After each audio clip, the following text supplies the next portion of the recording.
Hey everybody, it's your boy SergDragon. Welcome back to another edition of the Heavens Monsters podcast. Today we're going to do Raw on October 5th. With me today is Chris Petrie, Andre Mitchell, Yo. And Mike Henry. If you're ready for the episode of the Heavens Monsters podcast, give me a hell yeah. Hey. I said if you're ready for the episode of the Heavens Monsters podcast, give me a hell yeah. Hey.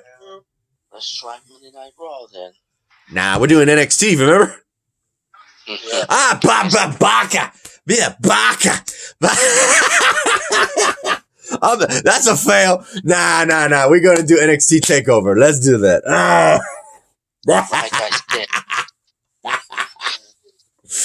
I started out this wrong. I'm going to keep that because we were just talking about it. What we're going to do next after this, at midnight. Baka. You got me mindset on that. We're going to do it, NXT, 31 on October 4th. Yeah. It kicked off with Damian Priest versus Johnny Gargano for the NXT North American Champion. Yeah, I'm going on a Wikipedia page. Well, I got it on my iPad. Yeah, you didn't talk about the kickoff match. Xia Li versus Emily and Zulis. How the hell you pronounce that? Well, I looked. Well, it's not on the WWE.com. I'm like, right? Where's the kickoff? Well, from it says, can I get the results here? Hello? Or do I have to go sideways? Oh, it says right here.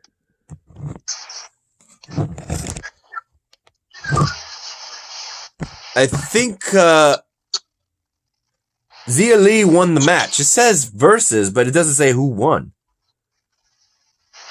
That's weird. Okay. Next up, we have, like you said, Damian Priest versus... Wait. No, we had two matches. Danny Burch versus Danielle Vidot. Again, it doesn't say... Not on WWE.com. Right? What the hell is the Wikipedia saying? Okay, let's go ahead and mention that. Damian Priest versus Johnny Gargano for the North American Championship. All right. So, Johnny Gargano was working on trying to, if I'm correct, work on a body part of Damian Priest. I'm trying to remember what body part was that. I think it was his leg. His arm? Yeah. In which case, Johnny Gargano was so close to winning multiple times, but couldn't get the job done. Even going so far as to cheating with a low blow from behind when Johnny Gargano pulled security and actually had Damian Priest land on them. While that skirmish was going, Johnny Gargano would low blow him and it still didn't get the job done. Finally, it took Damian Priest, who took the shot of Johnny Gargano and actually turned it around into his favor by having him on the ropes and hit him with the, what was the finishing move of Damian Priest? Reckoning. The Reckoning. Yeah, the Reckoning. And he retained his North American Championship and showing that the Gargano way didn't get the job done. Woo! How you feel about that, Mikey? Well, Johnny Gargano didn't get the job done, so I hope his wife Candice is watching. And now the big question is, who's next in line for Damian Priest's NXT North American title? We'll have to wait and see. Oh, yeah. You, Chris?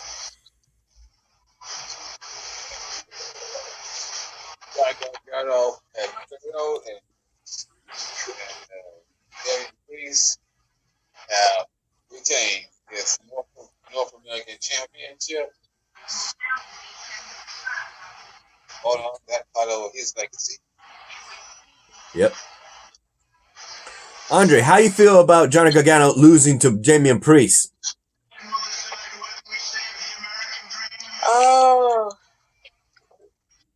All right, so far I want to see a rematch, though. I want to see him go at it again. Might get that opportunity. Next, we have a vendetta match with Kushida versus Velveteen Dream. Since Kushida has always came out looking like that kid from Back to the Future, we would have Velveteen Dream with his afro coming in as the professor from Back in the Future, mocking Kushida in every way. Although I gotta say, he looked good. I actually wanted to get, I wanted to get that guy's, the actor who played that professor opinion on that outfit. Cause he's looking seductive and everything, running around trying to make himself look sexy in the middle of the ring. Like, yeah, goddamn. Kushida doesn't even come out in his entrance. He just straight up bolts to the ring and beats the living hell out of him. Ultimately, in this match, Kushida was working on the arm of Velveteen Dream, and at the very end, kept holding the hoverboard Fujiwara armbar on him. No matter how many times Velveteen Dream tried to shook him off, he could not let go, and he finally tapped out. And he did not let go either. He kept going after that, even after winning the match. He kept going for that armbar, making him scream in agony. I got that recorded for the record. I'm going to see if I can upload that on TikTok. That's funny. So, Chris, what is your take on that? Yeah. He didn't like his revenge or his hoverboard lock. He didn't want to let go. He wanted to injure Velveteen Dream and put her on the shelf for good. You, Mikey?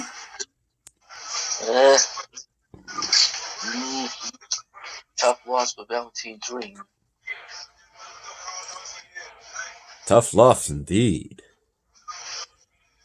Hey, Andre, how do you feel about Kushida making Velveteen Dream tap out? Ah, man, that's the next step. I wanted to see my dude win. You wanted to see the sexy man win? Oh, why not? I don't know. Why not? Yeah, I want him to, I want to see them come after Sergio next. Oh, hell no. Sergio get some of the Velveteen Dream and have fun with it. Yeah, you gonna get some, Sergio. Come on. Oh, no. All right, let's move on to the next match. We got the Cruiserweight Championship on the line between the champion, Santos Escobar, with Jacqueline Wilde and Raul Mendoza backing him up against Isaiah Swerve Scott. So ultimately in this match, Jacqueline Wilde and Raul Mendoza try to intervene and distract him, but they get taken out by a suicide dive. And at the end of the match, sadly to say, Santos Escobar hits him with the Phantom Driver. And that's it. That is it. Santos Escobar retains his championship and puts Isaiah Swerve Scott at the back of the line. God damn. What about you, Chris? What do you feel about that? Yeah. The Swerve. He was so close again. But back to the driver looked like a cradle shot.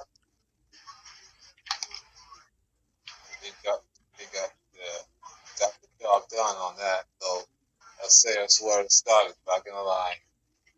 Damn. You, Mikey? Boy. I thought Swerve got the job done, but he didn't.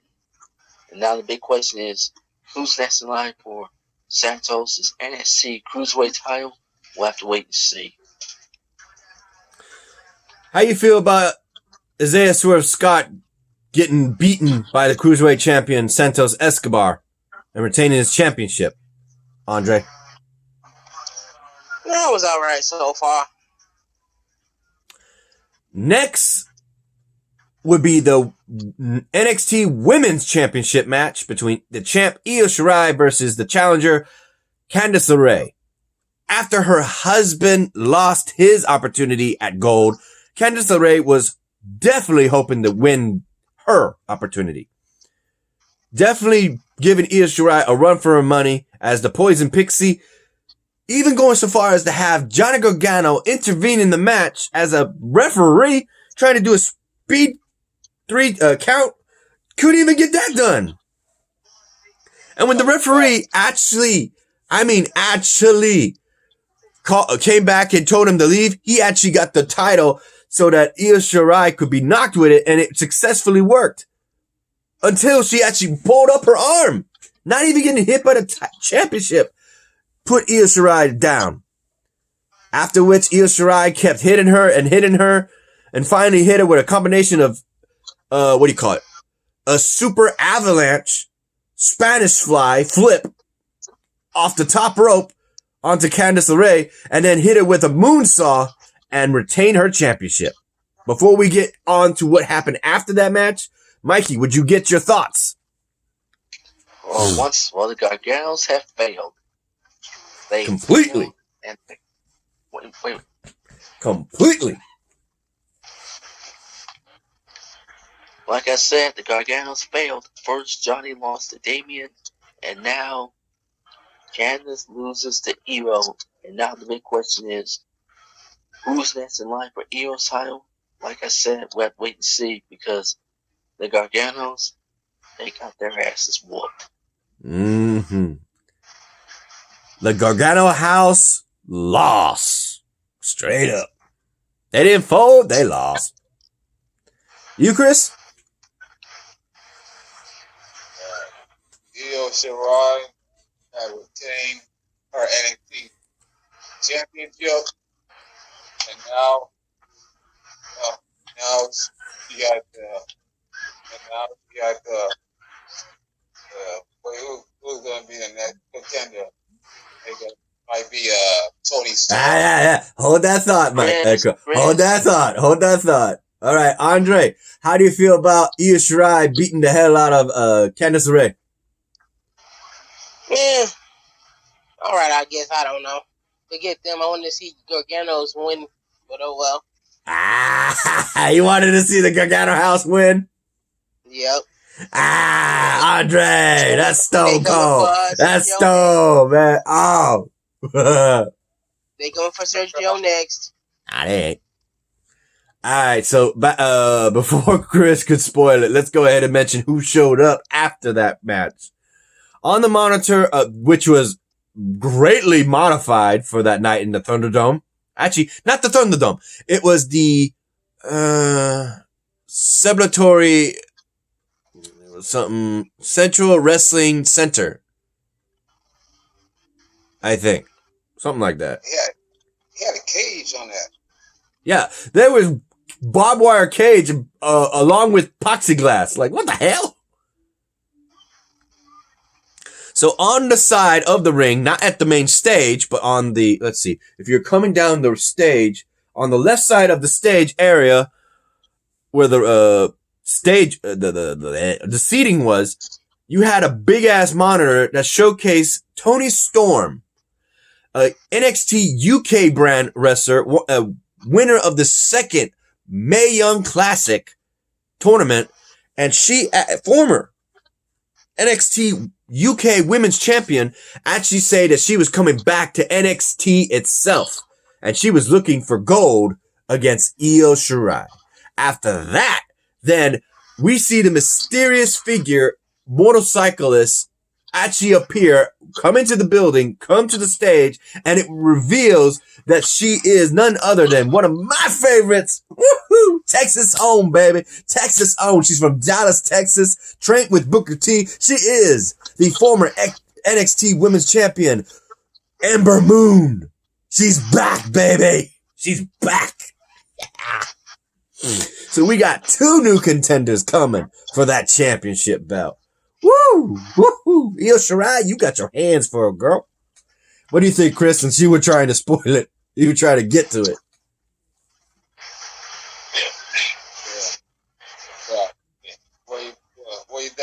Ember Moon hairstyle. Wow. She got new entrance music too on NXT. Woo! Yeah. Anything else to comment, Chris? Yeah, like Ember Moon, a former NXT champion, William Ridley. Not is a former NXT champion, is Tony Storm. She's a former UK Women's Champion from NXT UK. Got that right. And you, Mikey? Well, no thanks to Chris Petrie. I'm shocked that Tony Storm is back, and once again, it's Tony time. And then, after a 14-month hiatus, Ember Moon is back. That ankle injury is fully healed, boys. And I felt that she may never wrestle again. She could be facing a potential retirement. No, not by the looks of it. So, Andre, how do you feel about Tony Storm as well as Ember Moon making their return to NXT? Forget the other person. I want to see Ember Moon in the ring. I'm glad she's back. He don't care about Tony time. He wants Ember Moon time. Doggone right. Texas, baby. Texas. Yep. Woo. So let's go ahead and talk about the main event. Good God, that was a long-ass match. Damn. Golly. Between Finn Balor defending his championship against Kyle O'Reilly, representing the Undisputed Era, the EU. UE. My bad. I got the letters mixed up there. UE. Undisputed Era. So, damn. Finn Balor was working on kicking the hell out of Kyle O'Reilly's guts, and it worked. Of course, that didn't mean that Kyle O'Reilly was not a pushover. He was doing his own share of damage, even going so far as to actually fracture Finn Balor's jaw in two places. He fractured it. He needed to go to the hospital right after that match just to get that operated on. So, that is the question. What will be the condition of Finn Balor? Will he be able to wrestle? Will he be able to retain the championship? Come next opportunity that's supposed to be presented. Woo. Although Kyle O'Reilly, despite that, he got one hell of a liver shot over and over again, finishing off with the coup de grace, and he ended up losing the match. So retaining his championship is Finn Balor. Your thoughts, Chris? Man, it was an awesome match. Awesome.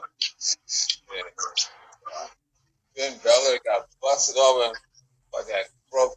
You can see blood on his mouth. Both of their mouths. Both of them were bleeding. Yeah. Keep going, Chris. Kyle O'Reilly injured as well, liver shot. That Finn Balor used that powerful kick in the gut. And he did a coup de grace, same area. Got the victory. You, Mikey? Oh, man. I'm glad Finn Balor retained the NXT champion. But my question is, not only who will be next in line for Finn Balor's NXT title, but who the hell invited Ridge Holland? Thank you for mentioning that. I was thinking that what happened after the match. After the match, both Finn Balor actually extended his hands to Kyle O'Reilly as a good sportsmanship and acknowledging him as a true challenger and competitor. But right after they shook their hands, Hollins actually showcases a beat up Adam Cole and throws him into the ring over the barricade. I was wondering where the hell was the other members, and they come running in from the stage not knowing what the hell happened. Roderick Strong and Bobby Fish, along with Kyle O'Reilly, are right there by the side of torn up shirt, beaten, barely breathing, coughing Adam Cole. Like, what the hell? So go ahead, continue, Mikey. Like I said, who the hell invited Ridge Holland to come out and just beat up the entire Undisputed Era? No, just Adam Cole. Oh my God! I mean, like I said, same question. Who the hell invited Ridge Holland? I mean, I'm sorry. I mean, Adam Cole did not deserve this. That was a surprise. I'm sure his girlfriend Britt Baker's watching. Yeah. Chris, to your reaction on that?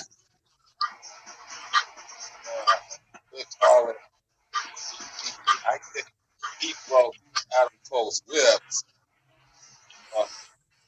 He just broke it. Yeah, he broke his ribs. And you, Andre, how do you feel knowing that Kyle O'Reilly lost after such an intense fight with Finn Balor? I wanted to see him win. That's messed up. He lost. Oh well. And how do you feel about this Englishman, or I thought he was an Irishman. No, he's an Englishman. Ridge Holland's laying out Adam Cole. How do you feel about that, Andre? Oh, a little disappointed. I wanted to see them go at it again. Just for the cheap shot. Oh well. We might see that for sure. He's got a debt collect on that one. Yeah. All right, boys. Anything I missed? No, that'll be it. All right. With that said, let's go ahead and end this video. And while we're at it, yeah, we can do Monday Night Raw in just a bit. I'll upload this video and give me 30 minutes, and I'll be right back with you with that. But in the meantime, a shout out to our fellow brethren of the Heavens Monsters podcast. A shout out to Mike Henry, as well as Xavier Hill and Andre Mitchell. A link to their YouTube channels will be in the descriptions down below, as always. And remaining shout out to Chris Petrie, T-Money, Renee Farrell, and Delvin. You guys ready to end this? Yeah. All right. Yeah, get rid of that. There you go. You like this video? Give it a thumbs up. You didn't give it a thumbs down. Hit the subscribe button, like the content, hit that notification bell for the next Heavens Monsters podcast. I'm Serge, is Chris, is Andre, and here's Mikey. Tell what's up. And that's the bottom line. And that's the bottom line. Because the Heavens Monsters podcast, who says so, and we'll see you at midnight for Monday Night Raw. All right. See you in a bit, y'all.